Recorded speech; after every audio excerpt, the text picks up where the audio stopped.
Bien, el tema es así. Nosotros vamos a empezar a ver a partir de hoy lo que se llama escuela clásica.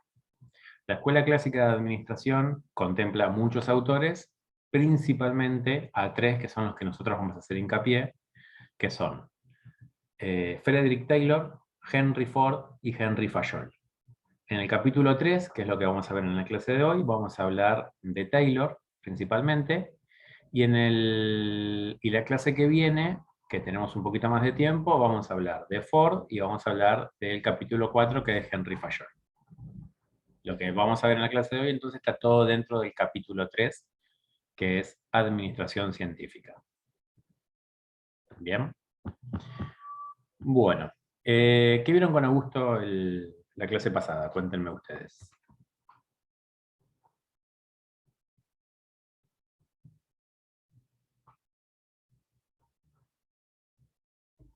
Fue hace como 5 días, o sea, no se pueden haber olvidado ya. Hablamos de cómo surgió la administración históricamente. Exactamente. Bien, las bases de la administración, la historia de la administración, desde sus Los orígenes, aportes, ¿sí? los aportes históricos que hicieron a la administración, filósofos, hechos. Bueno, también tengo acá los apuntes, ¿no? Pero bueno, más o menos iba por ese lado. Sí, a ver, la idea de cuando arrancamos la clase, charlar lo de la clase anterior, no es una evaluación ni nada, es ver qué es lo que se acuerdan justamente de la clase anterior. Si ustedes me leen el apunte, como que es lo mismo que nada, o sea, está bien, y tomaron apunte, buenísimo, pero la idea es ver qué es lo que les quedó de la clase, ¿sí? Para poder, a partir de eso, ver si hay que afianzar algo o si ya podemos continuar con el tema siguiente. De ahí la consulta. Igual el capítulo 2 es un capítulo que requiere principalmente lectura, no tiene grandes cuestiones, y no es un capítulo que sea complejo al momento de encararlo. Bueno, vamos a empezar con lo que nos toca hoy, ¿sí? Nos tenemos que poner primero en época. Yo siempre soy de decir que la administración surge a partir de necesidades que tiene la sociedad. Nosotros en la materia vamos a ir viendo distintas escuelas administrativas y esas escuelas van a ir apareciendo no de manera antojadiza, sino porque van a intentar satisfacer o cubrir una necesidad de la época. En este caso, nos vamos a posicionar en el año 1900, principios del siglo XX, finales del siglo XIX, en el cual vamos a venir ya de las dos revoluciones industriales, ya ha pasado la Revolución Francesa, se produjo la independencia de Estados Unidos, ya se formaron todos los Estados-nación, y nos encontramos con un momento de explosión productiva, en el cual la revolución industrial, las dos revoluciones industriales, lo que generaron fue aumentos muy grandes en la productividad. ¿Qué es la productividad? Es la cantidad que puede producir una organización. ¿Sí? Es medir la cantidad de producción que tiene. Cuando uno habla de un aumento de productividad, significa que en el mismo tiempo una organización va a producir mucho más. Lo mismo con un empleado, ¿sí? Cuando hablamos de que un empleado aumentó su productividad, estamos hablando de que en la jornada laboral, por ejemplo, o en una hora de trabajo, logra un resultado mayor que lo que lograba antes. ¿Bien? O cuando baja la productividad es porque logra un resultado menor. En esta época, entonces, las dos revoluciones industriales generan un aumento muy grande de la producción, de la productividad, a partir de que la sociedad requería que aumentara la cantidad de producción. ¿Por qué? Porque era necesario tener muchos insumos. ¿A qué se debía esto? Bueno, a muchas transformaciones que se produjeron en la época, que tienen que ver con principalmente, a ver, ustedes seguramente estudiaron las revoluciones industriales en la escuela, ya lejos y hace tiempo, pero generalmente no nos las explican, o sea, nos explican qué es lo que se produjo, cuáles fueron los inventos y demás, pero no entendemos bien por qué. Una revolución industrial no es que un día se levantaron 10 locos y dijeron, che, vamos a inventar cosas y se pusieron de acuerdo para inventar, sino que surge porque existe la necesidad de generar los inventos. ¿Y por qué existe esa necesidad? Para explicarlo lisa y llanamente, en esa época la gente se cagaba de hambre. Entonces había que aumentar la producción para tener mayor cantidad de bienes. Todas las migraciones que se producen desde el campo a las ciudades llevan a que las ciudades estén muy densamente pobladas y que haya que alimentar a toda esa gente. ¿Por qué se producen las migraciones del campo a la ciudad? Porque en la ciudad van a estar las fábricas, ¿sí? Ya en esta época estamos dentro del llamado sistema fabril, en el cual la producción se produce en un ámbito conocido como fábrica, que el sentido de una fábrica, básicamente, el motivo por el cual se organizan en fábrica las producciones, tiene que ver con un ámbito de control. La fábrica le da la posibilidad a aquellos que son los dueños de la fábrica de poder controlar la producción. Anterior a la existencia de las fábricas, la producción se hacía en talleres y pasaba una persona y recogía el producto de cada uno de esos talleres. Eso llevaba a que los productos fueran todos distintos, llevaba a que las formas de producir fueran diferentes y generaba muchos desperdicios, generaba también muchos robos y no había manera de controlarlo. La fábrica lo que le permite al empresario es tener a toda la gente adentro de un mismo lugar en el cual puede ser observada. Si yo estoy en mi casa, me dan material para fabricar 10 sillas y fabrico 7 y 3 me quedo, y digo no, se rompieron, es incomprobable. Y me quedé con 3 sillas que después las puedo vender. Si estoy en una fábrica, es un poco más complejo, ¿sí? Me tengo que estar llevando palito por palito todos los días. Es un laburo de hormiga que no se lo recomiendo. Todo para tener una silla. Entonces, la fábrica funciona como un ámbito de control. ¿Qué era una fábrica en el año 1900? En el año 1900 una fábrica era un lugar en el cual se trabajaba con horarios rotativos, generalmente estaban abiertas 24 horas, y imagínense ustedes un lugar en el que trabajaban 10.000 personas a la vez. ¿Sí? Un lugar grande en el que había 10.000 personas trabajando a la vez. ¿Por qué ocurre esto? Bueno, básicamente porque ante la necesidad de productos, las fábricas tienen que crecer muy rápidamente, es decir, tienen que incorporar mucha gente, incorporar nuevas maquinarias, incorporar nuevas herramientas para lograr producir más. En esta época, en el año 1900, económicamente se produce algo que es ideal para cualquier empresa, que es una situación de demanda creciente. ¿Qué es una demanda creciente? Significa que todo lo que fabrica la empresa se vende.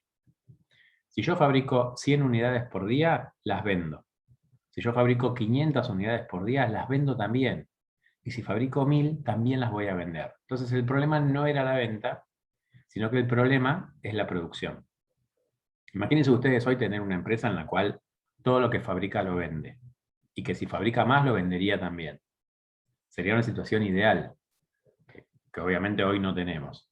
En esta época sí existía esta situación de demanda creciente, pero a pesar de eso, ocurría algo muy curioso, y es que todos los días cientos de fábricas quebraban. ¿Por qué quebraban las fábricas? Básicamente porque estaban desordenadas. Como les dije, una fábrica tenía que crecer de manera muy rápida para poder abastecer esa demanda creciente, y el crecimiento de la fábrica se producía de manera desprolija. No era algo planificado, la gente no entraba a trabajar y se la capacitaba, sino que directamente entraba a trabajar. Teníamos la necesidad de contratar 50 empleados, buscábamos 50 personas en la calle, entraban a laburar y empezaban a trabajar. ¿Cómo aprendían el trabajo? Mirando lo que hacía el compañero de al lado. ¿Sí? Te ponían en un puesto de trabajo y te decían, vos tenés que hacer lo mismo que él. Entonces vos mirabas a tu compañero y aprendías de él. Esta era una época en la que había un alto nivel de rotación del personal. Entonces quizás tu compañero, del cual vos estás aprendiendo, hacía una semana que estaba trabajando. Y también estaba aprendiendo de otra persona que quizás hacía 2 semanas que trabajaba. Entonces el aprendizaje era bastante escaso, ¿sí? Bastante pobre. Yo siempre hago el paralelo de cómo creció una fábrica en esa época con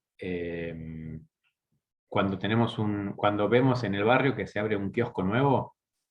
Si ustedes van a un kiosco recién abierto, o un maxiquiosco, imagínense, entran el primer día, ni bien abrió, y van a encontrar orden.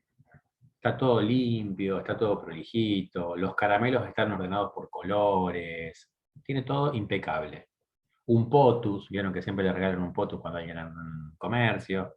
Todo muy lindo, muy prolijito, espacioso, con luz. Pasa el tiempo y cuando uno vuelve a ir al mismo maxiquiosco, empieza a ver que se empieza a transformar ese maxiquiosco. ¿Por qué?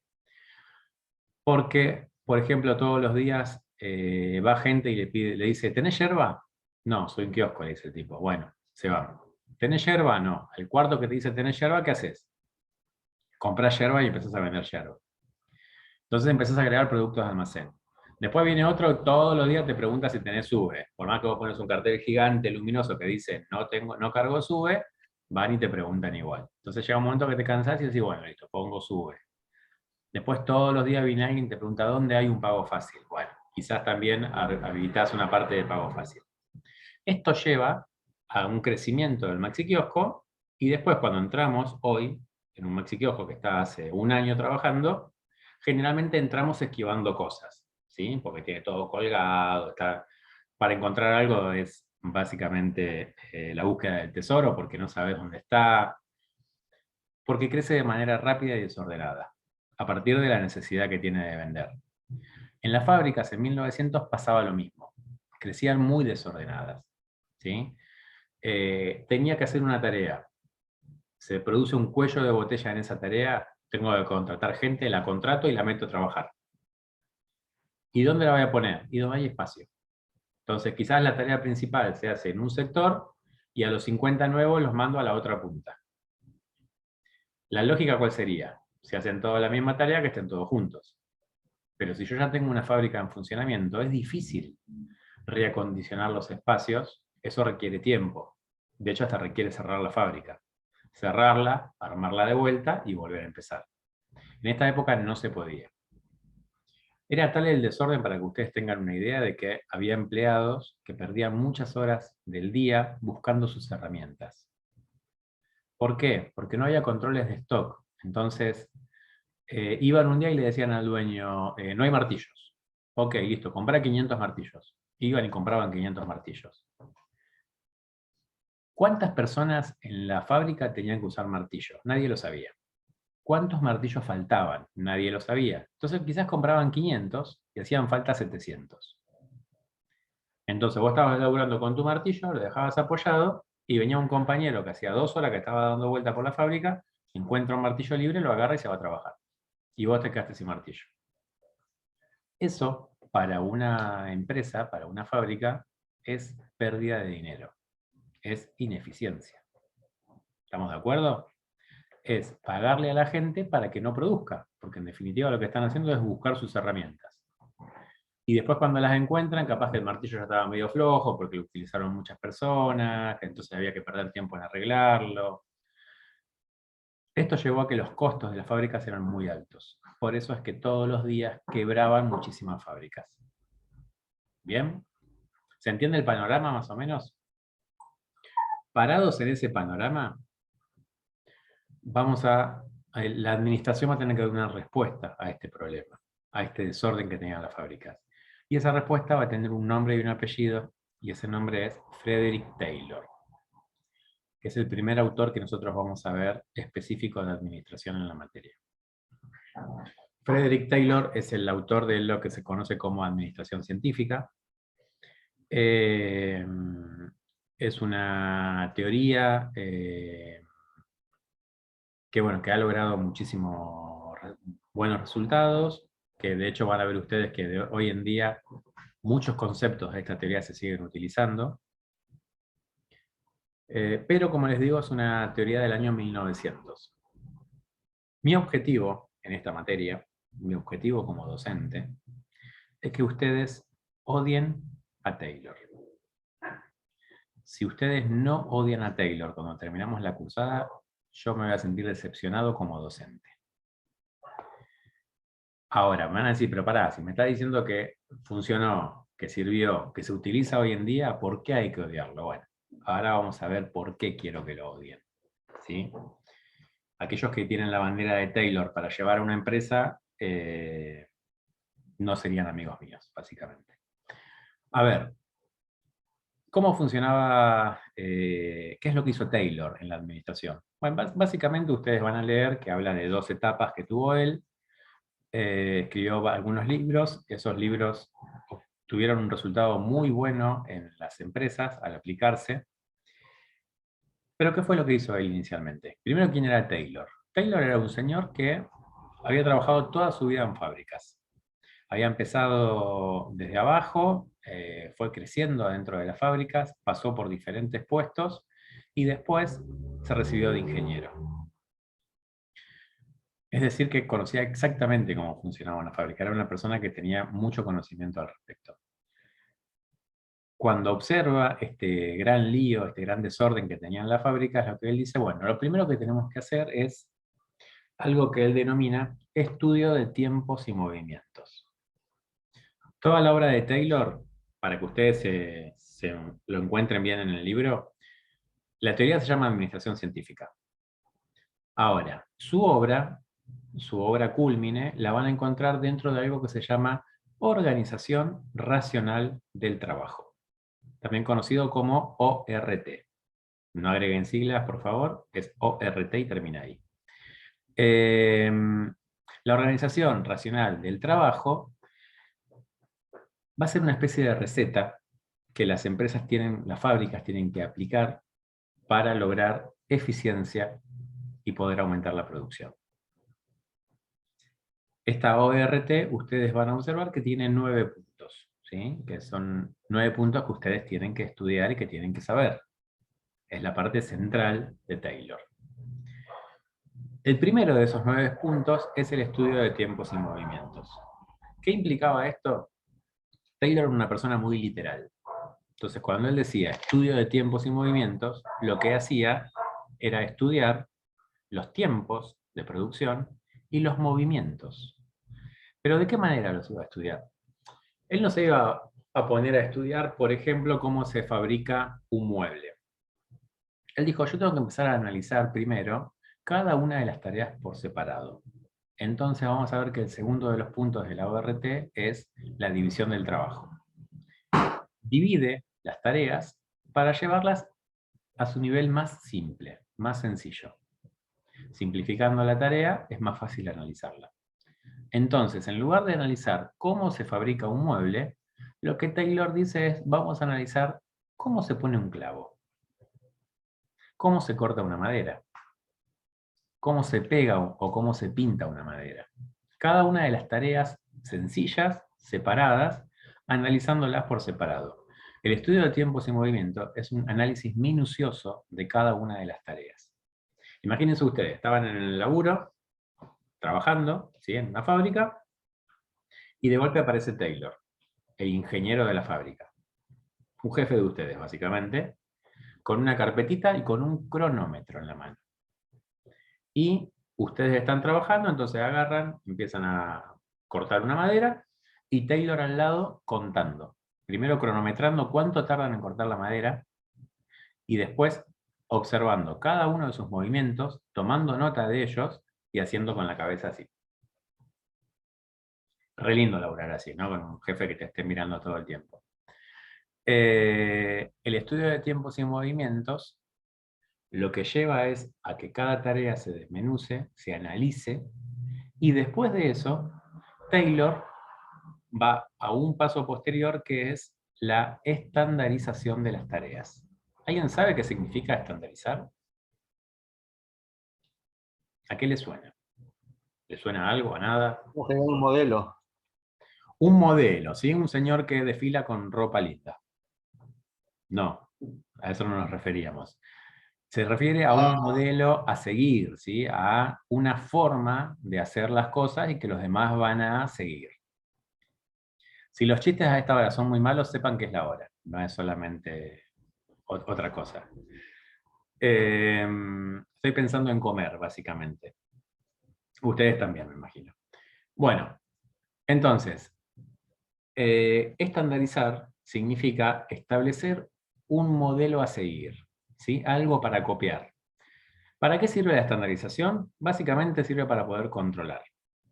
Si yo tengo un tiempo estándar para realizar una actividad, después puedo comparar cuánto demora cada persona y cruzarlo con el estándar y decir, ¿tardaste mucho o tardaste poco? ¿Sí? Si yo digo que tardo 10 minutos en caminar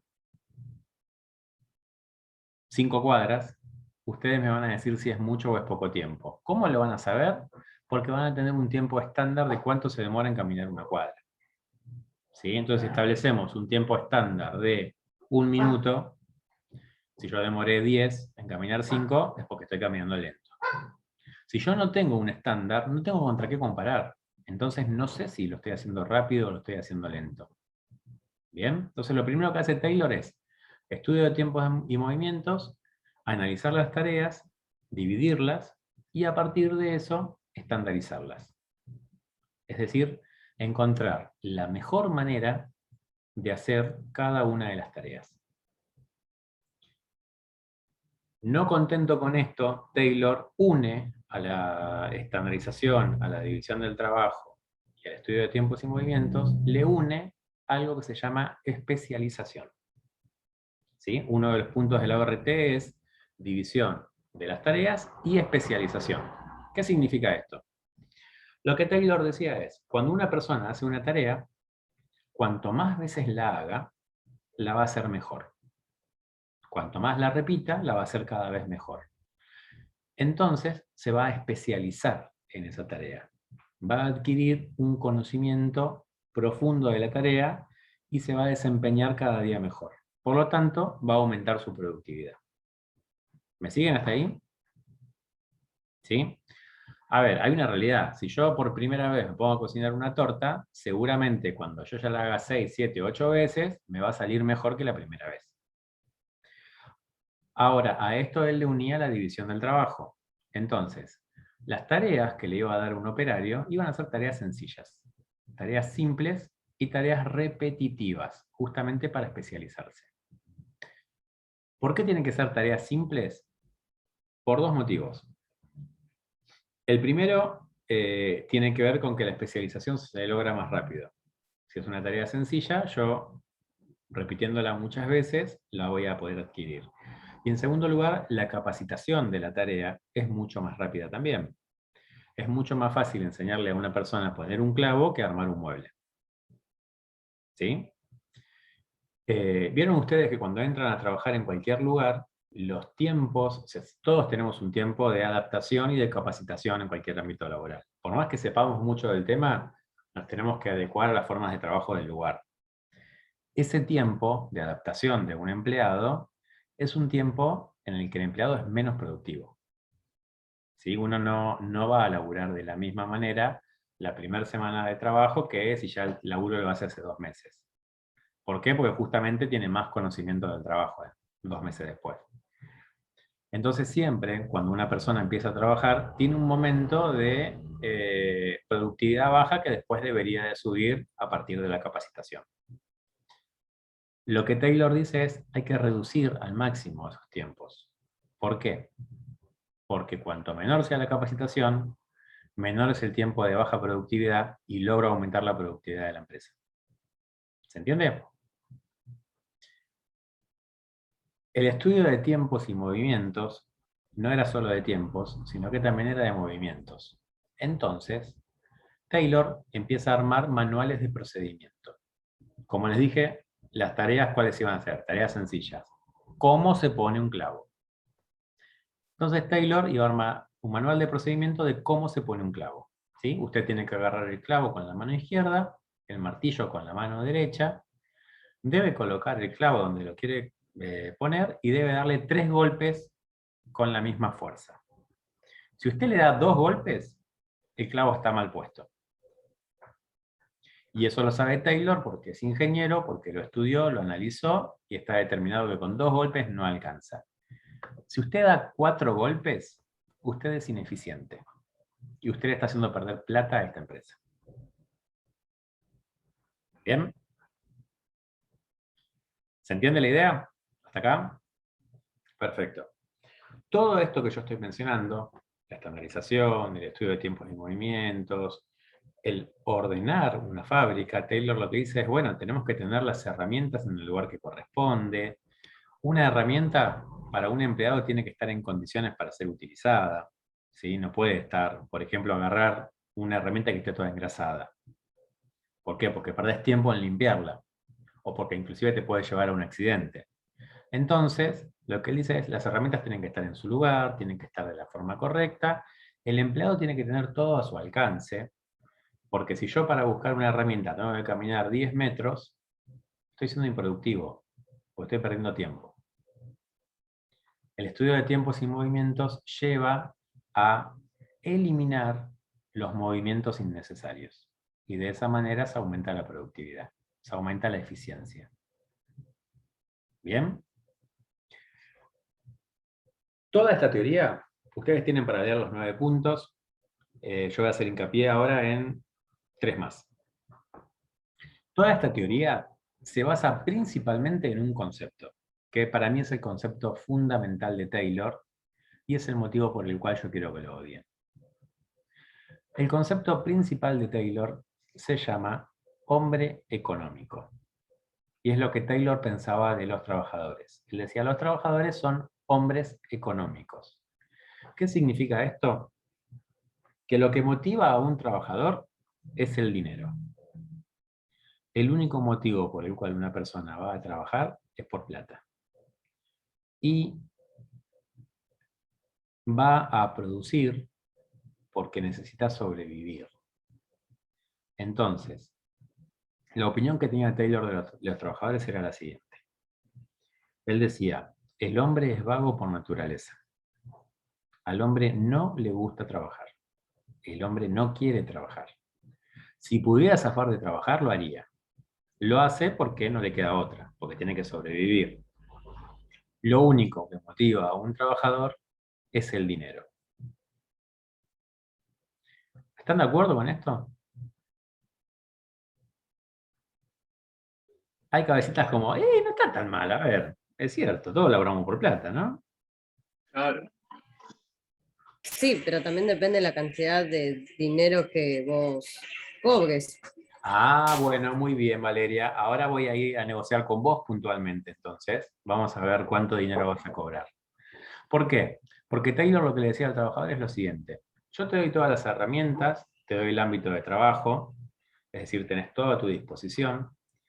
Te voy a dar un procedimiento para que vos puedas producir de manera eficiente, de manera rápida, y además te voy a pagar por unidad bien producida.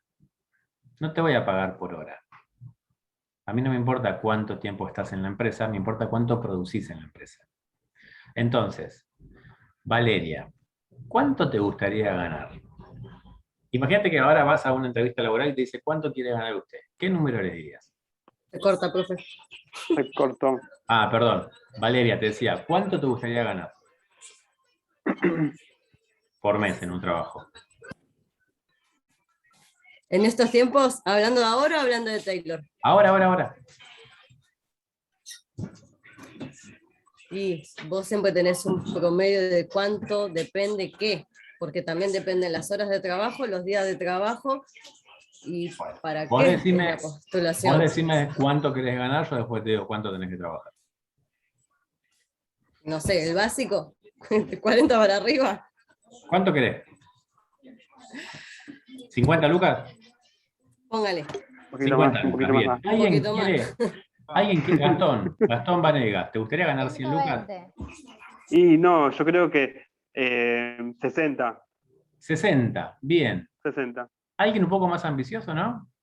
120. 120, ¿quién dijo? 200. Yo. Yo diría 110. Pero no tenés vida. Bien. ¿María Evangelina o María te decimos? ¿Cómo preferís? ¿O Evangelina? Evangelina. Todas las Marías se sacan el María. No sé para qué ponen el nombre, la verdad. Bueno. Le pregunté lo mismo a mi mamá. No sé para qué. Tal cual. Costumbres antiguas. Bueno, no importa. Evangelina entonces quiere 120. Muy bien. Habíamos empezado con Valeria. Valeria con 50 cerraba. Ok, Valeria, yo te voy a dar la forma de trabajo, te voy a explicar cómo tenés que realizar el trabajo, te voy a dar las herramientas. Vos tenés que trabajar 6 horas por día, de lunes a viernes, y vas a ganar 50.000 pesos. ¿Bien? Gastón quería 60. Bueno, Gastón, para tener 60 tenés que trabajar 8 horas por día de lunes a viernes. Y con eso vas a ganar 60. Evangelina, vos querés 120. Ok, bueno, vas a tener que trabajar de lunes a sábado, domingo por medio, 12 horas por día. ¿Sí? Y con eso vas a ganar 120. ¿Por qué? Porque lo que decía Taylor es que el salario ya no depende del empresario, depende del trabajador. Si vos ganás poco, es porque trabajás poco. Porque no querés ganar más. Yo te estoy dando todo para que ganes más. Ahora depende de vos exclusivamente. La ORT, la Organización Racional del Trabajo, yo les decía que es una receta. Y es una receta que se desparramó por el mundo muy rápidamente por 2 motivos. Primero, porque producía buenos resultados. Y en segundo lugar, porque se vendía muy fácil. Al trabajador le decía, usted con esta metodología de trabajo puede ganar lo que usted quiera. Y al empresario le decía, cuanto más gane el trabajador, vos ganás más, porque le estás pagando por unidad bien producida. Entonces, si vos le pagás 120 lucas a Evangelina, significa que la producción que te realizó Evangelina es de por lo menos 500 lucas. ¿Se entiende? Entonces cierra perfecto. Se vende solo. El estudio de tiempos y movimientos, la forma de pago, la especialización, la división del trabajo, todo tiene que ver con el concepto de hombre económico. ¿Cuál es el problema del concepto de hombre económico? Que Taylor dice que lo único que genera motivación en un empleado es el dinero. Cuando utilizamos absolutos, cuando decimos nunca, cuando decimos siempre, cuando decimos todos, son las afirmaciones más fáciles de voltear. ¿Por qué? Porque basta con encontrar un caso en contrario para ver que esto no es así. ¿Cuánta gente no trabaja exclusivamente por dinero? ¿Cuánta gente decide cambiar de trabajo a un lugar en el que va a ganar menos, pero que le gusta más lo que hace? ¿Cuánta gente decide no cambiar de trabajo a un lugar en el que ganaría más, porque donde está bien y está cómodo? ¿Cuánta... ¿Cómo, Nicolás? Queda mucho por comodidad, o tener un lugar que el trabajo le sea más leve, va a optar por bajar el salario e ir ahí. Sí, Me pasó a mí. más leve o no, porque a ver, hay veces que quizás el laburo es fuerte. Más tenés que laburar tranquilo el mucho, lugar, claro, el ambiente. pero ponele que te llevas bien con tus compañeros de trabajo. Y entonces decidís no cambiarlo. Y eso no es un hombre económico. Obvio. Claro, es un mejor clima Profe, laboral. también ¿Cómo? va en las condiciones que trabaje y en las necesidades que tenga la persona. Porque a veces Obviamente. también Ujú. quizás trabajas muchas horas y es muy poco lo que te pagan, pero si es tu único recurso y no conseguís otra cosa, No, a no ver, te queda otra. nadie está negando la necesidad de cobrar en un trabajo, ¿eh? No estamos hablando de eso. Estamos diciendo lo que motiva a una persona a trabajar. En ese caso, lo que te motiva a trabajar es el dinero. No porque ganes mucho, sino porque lo necesitas, no tenés otra. Entonces, Satisfacer las necesidades. claro, coincide con el criterio de hombre económico. Se está por cortar la charla, así que corto, entramos de vuelta y seguimos con esto.